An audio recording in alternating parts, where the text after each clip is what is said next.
Audio Jungle.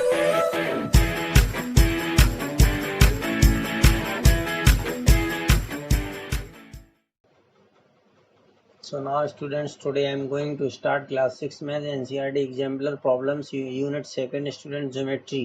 अब सबसे पहले हम आपको मेन कॉन्सेप्ट्स एंड रिजल्ट्स के बारे में बताएंगे। स्टूडेंट्स प्लीज आप लोगों से रिक्वेस्ट है, अगर अभी तक आपने हमारे चैनल को सब्सक्राइब नहीं किया तो प्लीज सब्सक्राइब कर लीजिए।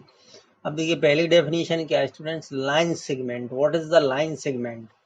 तो अब इसमें क्या होता है स्टूडेंट्स, 2 पॉइंट्स के बीच की जो शॉर्टेस्ट डिस्टेंस है, 2 पॉइंट्स के बीच की जो शॉर्टेस्ट डिस्टेंस कहलाती है उसको हम कहते हैं लाइन सेगमेंट। ये आपको हमने ये बनाया तो 2 पॉइंट ए और बी है, इनके बीच की जो डिस्टेंस है वो कहलाएगी और इसको हम इस तरीके से डिनोट करते हैं, ए बी के ऊपर एक लाइन ड्रॉ कर देते हैं या बी ए, ठीक है, क्योंकि इसमें कोई इंडिकेशन नहीं है आप ए से बी की ओर जा रहे हैं कि बी से ए की ओर जा रहे हैं, ठीक है। तो इस तरीके से रिप्रेजेंट करते हैं। Line A B is denoted as A B, ठीक है। A and B, A point जिसमें ए एक पॉइंट है और बी एक पॉइंट है, and it is denoted as A B. Line A B is denoted as, और लाइन ए बी को हम, ठीक है, ए बी से उसके ऊपर कोई। अब इसके बाद क्या है, 2 distinct line in a plane that cross at a point are called intersecting lines. Intersecting lines क्या होती हैं स्टूडेंट? अगर कोई 2 लाइन एक पॉइंट पर कट करती हैं या इंटरसेक्ट करती हैं तो उसको हम कहते हैं इंटरसेक्टिंग लाइन। जैसे ये है तो इन्होंने एक पॉइंट यहाँ पर ए है, ठीक है, इस पॉइंट ए पर इंटरसेक्ट किया है यहाँ पर, ठीक है, इस पॉइंट पर, तो ये कहलाएगा, ये दोनों लाइन इंटरसेक्टिंग लाइन है, एक दूसरे को इंटरसेक्ट कर रही हैं स्टूडेंट्स, ठीक है। फिर इसके बाद है otherwise they are called parallel lines. अगर ये इंटरसेक्ट नहीं करें, अगर ये इस तरीके से हैं, ये कहीं पर इंटरसेक्ट नहीं करती हैं, तो ये स्टूडेंट कहलाती हैं पैरेलल लाइंस। ये जो रेड से हमने बनाया है ये पैरेलल लाइंस है, ठीक है। फिर इसके बाद आती है एंगल की definition, two rays with a common initial point.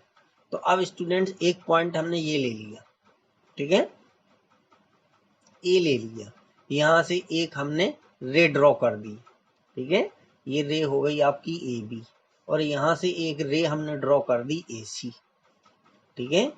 तो ये ए जो है वो कॉमन पॉइंट है, तो यहाँ पर एक एंगल बन गया बी ए सी, क्या है, एक एंगल है। तो 2 rays with a common initial point form an angle, तो इन्होंने क्या बनाया, एक एंगल बना दिया। फिर इसके बाद स्टूडेंट डेफिनेशन दी है पॉलीगॉन की, a simple closed curve made of line segments only is called a polygon, ठीक है। एक simple closed curve made of line segments, जो किससे बनता है, लाइन सेगमेंट से बनता है, केवल लाइन सेगमेंट से। अब देखिए हमने ये इस तरीके से ये ऐसा बना दिया एक, ठीक है, तो ये लाइन सेगमेंट से मिलकर के बना है, तो एक पॉलीगॉन हो जाएगा, ठीक है। ये क्या हो जाएगा, पॉलीगॉन कह देंगे हम इसको, ठीक है। तो इस तरीके से कुछ स्टूडेंट बेसिक डेफिनेशन थी। इसके बाद है देखिए पॉलीगॉन ऑफ 3 साइड्स। अगर 3 साइड का कोई पॉलीगॉन बनता है तो उसको हम ट्रायंगल बोलते हैं, और उसमें अगर 4 साइड हैं तो उसको हम क्वाड्रिलेटरल कहते हैं, ठीक है। फिर रेगुलर पॉलीगॉन की डेफिनेशन है, polygon with all it's sides equal. इसकी सभी साइड कैसी होंगी, इक्वल होंगी, और सभी एंगल भी इक्वल होंगे, तो उसको हम बोलेंगे रेगुलर पॉलीगॉन। ये स्टूडेंट, ठीक है, कुछ बेसिक डेफिनेशन है जो आपको पता होनी चाहिए। A figure every point of which is equidistant from a fixed point is called a circle।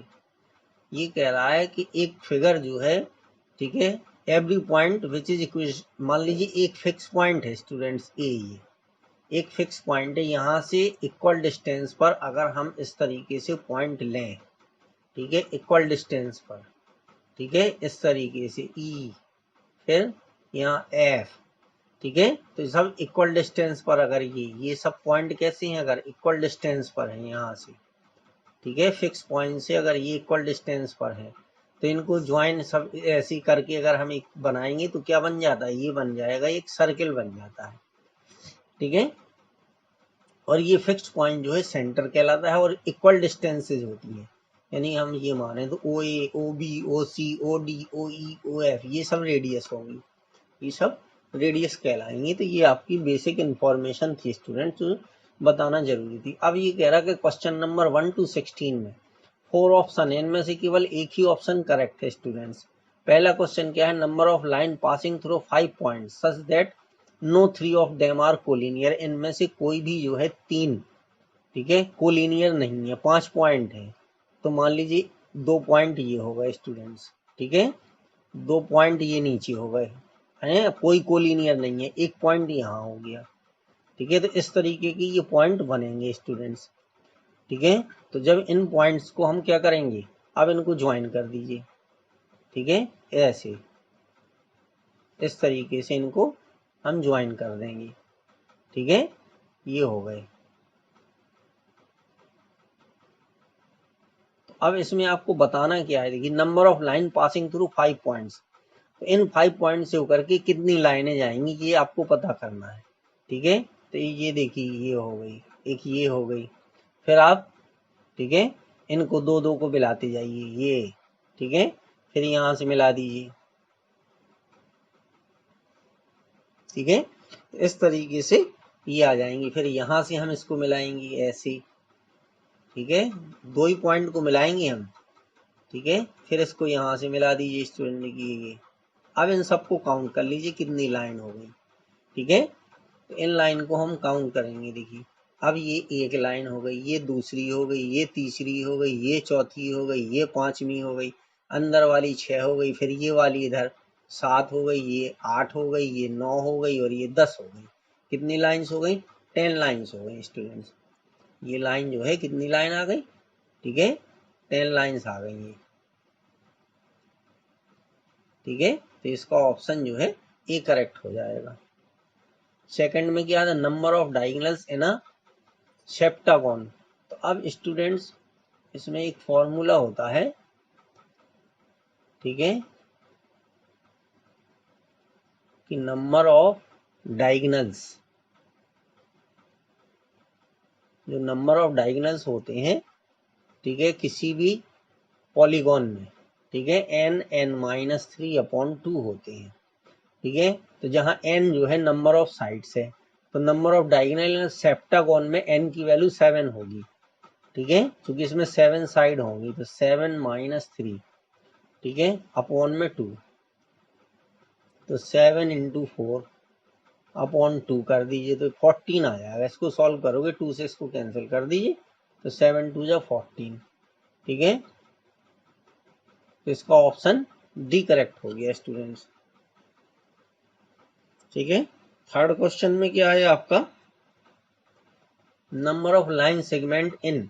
अब यहाँ पर कितने लाइन सेगमेंट बने हैं ये हमें थर्ड में काउंट करना है। तो देखिए एक लाइन सेगमेंट बना हमारा ए बी, दूसरा बना बी सी, तीसरा बना सी डी, ठीक है, चौथा बना डी ई, ठीक है। तो अभी तक हमने यहाँ ए से बी तक लिया, बी से सी तक लिया, अब इसके बाद फिर हम ए से सी तक लेंगे, ठीक है, ए सी ले लिया, फिर ए से बढ़ा दीजिए आगे ए डी ले लेंगे, ए डी के बाद आगे बढ़ा दीजिए ए ई आ जाएगा, ठीक है, ठीक है। तो पहले देखिए हमने छोटे छोटे पार्ट लिए थे, अब इसके बाद हम बी से स्टार्ट कर दीजिए, क्योंकि बी सी हम ले चुके, तो अब ये हो जाएगा बी डी ले लेंगे, बी डी के बाद फिर बी ई ले लेंगे, कितने हो गए काउंट कर लीजिए, ठीक है, ये हो गए 1 2 3 4 5 6 7 8 9, ठीक है। अब एक और हम ले सकते, ठीक है, इसमें कितने बनेंगे स्टूडेंट, 10 बनेंगे, ठीक है, एक कोई रह गया। देखिए हमने ए बी ए सी लिया, ए डी लिया, ए ई लिया, ठीक है, फिर हमने बी डी लिया और बी ई लिया, सी ई और रह गया स्टूडेंट, ठीक है, यहाँ पर एक और रह गया सी ई। तो कितने हो जाएंगे, थर्ड वाले में 10 हो जाएंगे स्टूडेंट्स, ठीक है, इसके 10 सेगमेंट बनेंगे, ये आ जाएगा, क्योंकि इसमें ए बी और बी ए दोनों सेम चीज है, ठीक है। यहाँ पे डेफिनेशन भी हमने बताया था, ऐसे नहीं आपको बोलोगे पहले यहाँ से चलो फिर उल्टा भी चलने लगो, तो वो चीज नहीं होगी, ठीक है, क्योंकि ए बी और बी ए सेगमेंट का मतलब है distance, shortest distance between 2 points. 4 में क्या है, measures of the 2 angles between hour and minute hand of a clock at 9 o'clock, ठीक है। तो अब इसमें हमें क्या बताना है स्टूडेंट्स, कि अगर हम इसको मान लीजिए एक हम वॉच लेते हैं, ठीक है, इस तरीके से, तो यहाँ पे ये 9 हो गया, ये 9 हो गया, ये 12 हो गया, ठीक है। तो 9 और 12 के बीच का ये एंगल जो है वो 90 डिग्री होगा, ये एंगल 90 डिग्री होगा, और बाकी ये वाला जो एंगल होगा इतना, ठीक है, ये रिफ्लेक्ट एंगल होगा इसका, यानी 360 में से इसको हम सब्ट्रैक्ट कर देंगे, ठीक है। तो ये कह रहा measure of the two angles between hour and minute hand of a clock at 9 o'clock are. तो हमें दो एंगल बनेंगे, ठीक है, तो एक बनेगा इधर, ठीक है, यानी एक इस तरीके से बनेगा एंटी क्लॉकवाइज डायरेक्शन में, और एक बनेगा क्लॉकवाइज डायरेक्शन में, ठीक है। तो ये वाला 9 और 12 के बीच में जो एंगल बनेगा वो 90 डिग्री का बनेगा। दूसरा क्या होगा, 360 माइनस 90, तो ये आ जाएगा 270 डिग्री, ठीक है। तो आंसर ये होगा 270 और 90।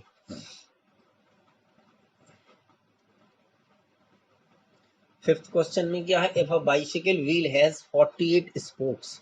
अब इसमें स्टूडेंट साइकिल के पहिए में क्या होता है, तीली लगी रहती है, ठीक है, इस तरीके से, ये देखिए ऐसे ऐसे ऐसे ऐसे, ठीक है। एक जो सर्किल होता है, साइकिल का पहिया होता है, तो इसमें इस तरीके से ये फंसी रहती है, ठीक है। तो ये 48 स्पोक्स होती हैं। अब वो कह रहा, क्योंकि एक पूरे राउंड में स्टूडेंट्स जो एंगल बनता है वो कितने डिग्री का बनता है, 360 का बनता है, ठीक है। और पूरे राउंड में 48 स्पोक्स रहती हैं, तो इसमें 48 से इसको डिवाइड कर दीजिए, जितना आएगा वो हो जाएगा, ठीक है। अब इसको, ठीक है, 48 से हम डिवाइड कर देंगे, तो अब इसको 6 से डिवाइड कर दीजिए, 6 8 जा, ठीक है, 48 और 6 6 जा 30, ये आ गया 60/8, ठीक है। फिर 4 से डिवाइड कर दीजिए, तो ये आ गया 15/2, 15/2। तो इसको हम लिख सकते 7 कंप्लीट 1/2, इतने डिग्री आ जाएगा। तो ये ऑप्शन इसका बी करेक्ट हो जाएगा 5 का, ठीक है। 6 में क्या है, अब ये कह रहा है X Y Z can not be written है। अब देखिए स्टूडेंट, एक्स वाई जेड, ठीक है, तो जब भी आप कोई एंगल लिखोगे तो जो कॉमन पॉइंट होगा वो बीच में आएगा, जो कॉमन पॉइंट होगा वो बीच में आएगा, इस तरीके से इसको लिखते हैं। वाई हमेशा मिडिल में आएगा। अब जिसमें वाई मिडिल में नहीं होगा, ठीक है, वो आंसर सही नहीं है। तो यहाँ पर देखिए वाई जो है वो मिडिल में नहीं है, एक्स लिखा हुआ है, तो कैन नॉट बी, इसको इस तरीके से नहीं लिख सकते। देखिए यहाँ भी वाई है, यहाँ भी वाई है, यहाँ भी वाई है, क्योंकि यहाँ वाई अकेले से रिप्रेजेंट किया गया है, तो इस तरीके से है। 7 में क्या है, अब ये कह रहा है बी पी वाई, तो चाहे हम इसको एक्स से पढ़िए आप, देखिए इस एंगल को हम ये भी कह सकते हैं कि एक्स पी वाई, इसी को हम बोल सकते हैं बी पी वाई, क्योंकि पी बीच में आएगा, ठीक है। ये वाला पॉइंट जो कॉमन है ये हमेशा मिडिल में आएगा। फिर हम इसको ऐसे भी बोल सकते ए पी वाई। इन सब की वैल्यू जो है चेंज नहीं होगी, सबकी वैल्यू 45 डिग्री होगी, जितने भी हैं इन सबकी वैल्यू 45 डिग्री होगी, ठीक है। तो B P Y is greater than, no, उसकी वैल्यू चेंज नहीं होगी। If point A shifted to the point B, ठीक है, that ray P X such that P B बराबर then the measure of angle B P Y is, ठीक है। तो इसमें क्या हो जाएगा कि measure of angle B P Y, ठीक है, कैन नॉट चेंज, ठीक है, कैन नॉट चेंज, तो ये 45 डिग्री ही रहेगा, ठीक है। क्वेश्चन नंबर 8 में क्या था, number of angles in fig 2.8। अब 2.8 में हमें नंबर ऑफ एंगल्स बताना है। तो देखिए एक एंगल हो गया हमारा ये 40 डिग्री, दूसरा हो गया 20 डिग्री, तीसरा हो गया 30 डिग्री, ठीक है। ये आ गया, ये अलग अलग पहले इसको ले लिया, अब हमें इसको तीन ही हो गए, फिर 40 + 20 कर देंगे क्रम से, ठीक है, यानी 40 और 20 को मिला दोगे तो ये पूरा भी एक एंगल कहलाएगा, ठीक है। फिर इसके बाद हम एक जो है 20 + 30, ठीक है, कॉन्जिक्यूटिव में मिलाएंगे, ये हो जाएगा 20 + 30, ठीक है। तो 1 2 3 4 5 एंगल्स हो गए, ठीक है। अगर इनको हम नाम दें तो उसके अकॉर्डिंग भी अलग अलग पढ़ सकते हैं। और एक पूरा मिला करके होगा स्टूडेंट 40 + 20 + 30, एक पूरा मिला करके हो जाएगा। ठीक है, 40 30 70 20 90। ठीक है, तो कितने एंगल हो जाएंगे? 6 एंगल हो जाएंगे इसमें। अब ऑब्ट्यूज एंगल है, तो ऑब्ट्यूज एंगल जो होता है वो मोर देन 90 होता है। ठीक है, the number of obtuse angle कितने होंगे स्टूडेंट्स? ठीक है, तो देखिए एक तो इन दोनों को मिलाकर, चलिए पहले इसको हम नाम दे दें ए। ठीक है, ओ बी, ये हो गया सी, ये हो गया डी, और ये हो गया ई। ठीक है, अब देखिए पहला ऑब्ट्यूज एंगल कौन सा हो जाएगा? ये हो जाएगा डी ओ ए, एंगल डी ओ ए। ऑब्ट्यूज एंगल क्या होता स्टूडेंट्स? मोर देन 90 होता है। मोर देन 90 डिग्री अगर कोई एंगल है तो हम उसको ऑब्ट्यूज एंगल बोलते हैं। तो ये हो गया 95 डिग्री। ठीक है, फिर इसके बाद जो है एक ये हो गया, दूसरा। ठीक है, ये हो जाएगा ई ओ सी। ठीक है, 45 + 65, तो ये हो जाएगा 120। ठीक है, ये आ गया। फिर इसके बाद दूसरा हम ये चल लेंगे कि बी ओ सी, बी ओ सी।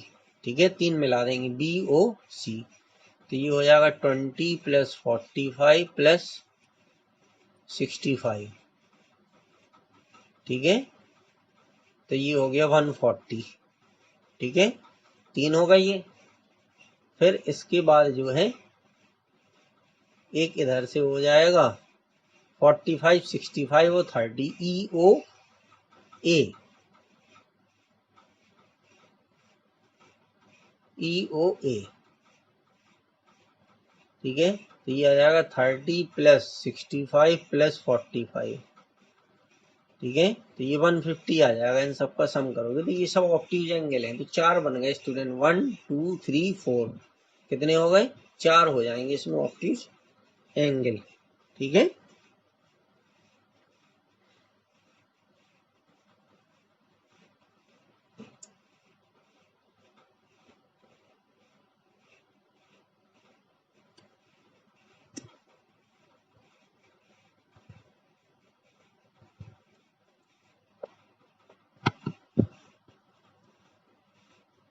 अब इसके बाद स्टूडेंट्स इसमें क्या करेंगे हम? ठीक है, ये हो गया 9 आपका। अब चलिए 10 में गया, number of triangles in 2.10 is. तो अब इसमें स्टूडेंट्स आप काउंट करके देखिए, इसमें जो होंगे इस तरीके से कंप्लीट है वो 13 होंगे। अब आप इसमें ठीक है काउंट करके देख सकते हैं। ठीक है, 1 2 3 4 5 6। ठीक है, कितने हो गए? 1 2 3 4 5 6। तो ये हो गए अलग अलग करके सेपरेट नाम डालना पड़ेगा। फिर इसके बाद ये होगा एक पूरा। ठीक है, फिर इधर वाला होगा 9। ठीक है, फिर ये पूरा होगा 10। ठीक है, फिर इधर से देखेंगे 11।